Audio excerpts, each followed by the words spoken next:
A violet haze clung to the mountain ridges that morning, the kind of ethereal veil that made the desert look almost holy. The sun, though not yet visible, began to stir the sands outside Hamadan with that faint gold-pink hue that meant only one thing: another day of tense anticipation. Inside the modest government building perched near the city's southern limits, Reza Shah Pahlavi stood with his back to the window, hands clasped behind him, eyes fixed on the map stretched across the long oak table. "How many are there?" he asked without turning. General Nakhjavani cleared his throat, a soft sound quickly devoured by the room's silence. "British forces are mobilized in Basra. We estimate 2 divisions, and the Soviets have concentrated 4 along the Caspian border. They'll strike from both ends." Reza Shah said nothing. His eyes lingered on the paper terrain of his country, lines and markings that had once seemed only ceremonial. Now they were roots of invasion, veins of an impending occupation. His country's lifeblood would soon be rerouted to feed a war he had not chosen. Outside, the city stirred reluctantly. In the bazaars, vendors laid out spices and carpets with mechanical precision. The scent of saffron mixed with diesel in the dry air, while the whispered rumors of invasion floated above it all like smoke from the tea vendors' kettles. The people knew something was coming. They just didn't know what. In a quieter quarter of the city, Parviz Konsari, a young telegraph operator, adjusted the dials of his set, his fingers trembling. Messages had been coming in with increasing urgency. Coded transmissions from London, ambiguous orders from Tehran, strange pings from Moscow. He had once considered his job a patriotic duty. Lately, it felt like eavesdropping on a dying man's final breaths. He paused as a new line of code printed out. Short, jagged bursts from the north. Soviet again. He reached for the cipher key, but stopped. Something in him hesitated, as though translating the message would make it real. Back in the capital, British Ambassador Sir Reader Bullard smoothed his jacket as he entered the royal compound. He disliked the heat, disliked the sand in his shoes, and disliked above all the game he was about to play. But the game had rules, and he knew them well. He bowed slightly. "Your Majesty." Reza Shah inclined his head without warmth. "You've brought more demands?" "I've brought only necessity. German agents remain in your government. That cannot continue."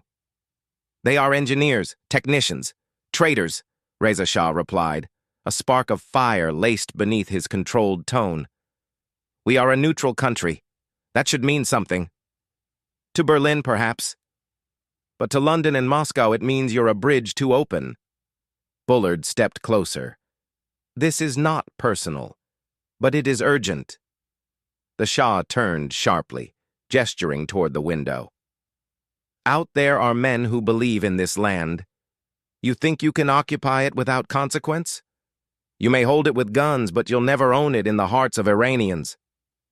Bullard was silent. He had heard the same sentiment before, in Warsaw, in Cairo, in Athens, in every place where foreign boots had landed under the banner of necessity. Reza Shah dismissed him with a wave. "Go, tell your superiors the Shah of Iran bows to no foreign king." Bullard gave a slight, grim smile. "That is your prerogative, Your Majesty. But I suggest you prepare. The storm doesn't wait for permission." By nightfall, trains filled with Soviet armor clattered toward the Iranian border. British convoys rumbled through the mountain passes of Iraq. And in Hamadan, Parviz finally decoded the northern message. It was short, brutal. "Advance begins at dawn." He folded the paper slowly, as if doing so might stop time itself. Then he looked out the window toward the mountains, where the first stars had begun to pierce the ink-black sky. He thought of his father's stories, of Persian kings, ancient empires, the idea that Iran was a jewel no invader could hold for long. But this war was different. This one was made of machines and lies and treaties no one would ever read. He slipped the note into his pocket, picked up his coat, and left the station without turning off the lights. In Tehran, Reza Shah stood again before the map, alone now. He ran his hand across the length of the Caspian, down through the Zagros and to the border of British India. His empire, carved by others. He had fought to modernize it, to elevate it, to keep it sovereign. But perhaps he had built too quickly and trusted too much in neutrality as a shield. He reached for a pen and signed the final orders for mobilization. It was too little, too late. But honor demanded more than calculation. It demanded a response, even if it was only symbolic. Outside, the muezzin's call to prayer echoed across the rooftops, haunting and unwavering. Below, in the shadows of alleyways and under the eaves of clay-brick homes, the dot. Prepared unknowingly to become unwilling players in a war not their own. And the storm moved closer. The sky broke open with the drone of propellers. It was August 25th, 1941, and the war had finally arrived, not through declarations or broadcasts, but in the low growl of British bombers circling over Khorramshahr, their shadows sweeping across rooftops like the hands of a clock counting down. The first bombs fell before sunrise, targeting barracks, radio towers, and oil refineries. By noon, the desert air was thick with smoke and disbelief. In the palace in Tehran, Reza Shah's breakfast lay untouched. Reports came in by the minute, each one confirming what he had refused to accept. The invasion was real, and it was everywhere. From the north, Soviet tanks rumbled across the border at Astara and Yolfa, cutting through the forests with the force of inevitability. From the south, British troops surged in waves, landing with practiced ease at Bandar Abbas and marching toward the oil fields of Abadan and Ahvaz. Neutrality, the illusion he had so carefully cultivated, was reduced to ashes. General Nakhjavani stood rigid at the center of the war room, a blur of perspiration darkening the collar of his uniform. "We are under attack from two fronts, Your Majesty. The army is mobilizing, but we were not prepared for a full-scale assault. We lack coordination. We lack time," Reza Shah interrupted, his voice low and controlled, yet laced with a fury he could barely contain. This was no spontaneous act. They planned this together, British treachery matched with Soviet appetite. No one dared to respond. Far to the north, the city of Tabriz reeled under artillery fire. Soviet troops moved with cold precision, silencing resistance before it could mount. Among the Iranian defenders was Colonel Ardalan, a veteran too old for idealism but too proud for surrender. He barked orders to his men between bursts of gunfire, a rusted pistol in one hand and a tattered map in the other. "We hold the bridge," he shouted, his voice raw. "If they take the bridge, they take the corridor to Kazvin." But holding the bridge was a dream. The Soviets had air support, superior artillery, and numbers. Within hours, Ardalan's regiment was overrun, the last signal from his unit little more than static. Another silence swallowed by the roar of war. In the south, at Abadan, flames leapt skyward as the Anglo-Iranian Oil Company became a battlefield. Parviz Konsari, no longer a telegraph operator but now an unwilling liaison for the British military, watched as Allied engineers secured the refinery. His city was falling, and he was helping them organize it. A British officer, Captain Harold Vaughan, handed him a list. "We'll need full access to supply manifests and transit records. Priority shipments go north to the Soviets. Fuel, rubber, spare parts." Parviz glanced at the names. "These are Iranian assets." Vaughan didn't look up. "They're Allied necessities now." The words left Parviz cold. He had once believed Iran could stay untouched, that its place in the world could be dictated from within. Now it was clear that in this war, neutrality was just another kind of vulnerability. By the third day, the Iranian army was in disarray. Communications failed. Supply lines were severed. Skirmishes turned into routs. Enraged, soldiers abandoned posts, confused and leaderless. In Isfahan, train stations were seized by British commandos before anyone knew they were coming. In Tehran, Reza Shah stared down his ministers, his face carved in stone. "You think I don't know what they want? They don't fear Germany. They fear independence, an Iran that stands alone." Foreign Minister Foroughi, newly recalled from obscurity, stepped forward. "Majesty, they demand the expulsion of German nationals. That is their pretext." "They create pretexts," Reza Shah said, voice rising. "They create wars." "But we must adapt or be dismantled," Foroughi said quietly. "If you step aside, Your Majesty, perhaps your son—" Reza Shah's gaze hardened. The suggestion was treason draped in silk. Yet he said nothing. The war had stripped even his anger into calculation. On the sixth day, British and Soviet envoys presented terms of surrender. They would occupy Iran temporarily, they said. Their presence was a necessity. No regime change was required, so long as the Shah cooperated. Reza Shah read the terms in silence. Then, with a slow, deliberate motion, he took a pen and signed. The ink dried faster than the shame. On September 16, 1941, he summoned his son, Mohammad Reza, a young man of 21 with a clean-shaven face and eyes that still believed in honor. The old Shah looked at him, not as a father, but as a man who had just buried the body of his own sovereignty. "They will make you king," he said, "but never forget. They do it because they believe you are pliable." Mohammad Reza nodded. "I will make them regret that belief." The old man did not smile. "They already believe they know your future. Prove them wrong." He left the palace that night, boarding a train under heavy guard. The man who had ruled Iran with iron hands now left it in silence, his departure unannounced, his destination unspoken. The new Shah stood alone in the marble halls of Golestan Palace. Outside, Tehran was quiet. Too quiet. The city watched him with uncertainty, as if unsure whether to mourn the old king or fear the new one. Mohammad Reza looked out over the garden, his thoughts hidden beneath the weight of power handed to him not by the people, but by those who would use him. In a dim apartment across town, Parviz lit a cigarette and listened to the BBC Persian service. They spoke of a peaceful transition, of allied cooperation, of stability. But he heard the lies in every polished phrase.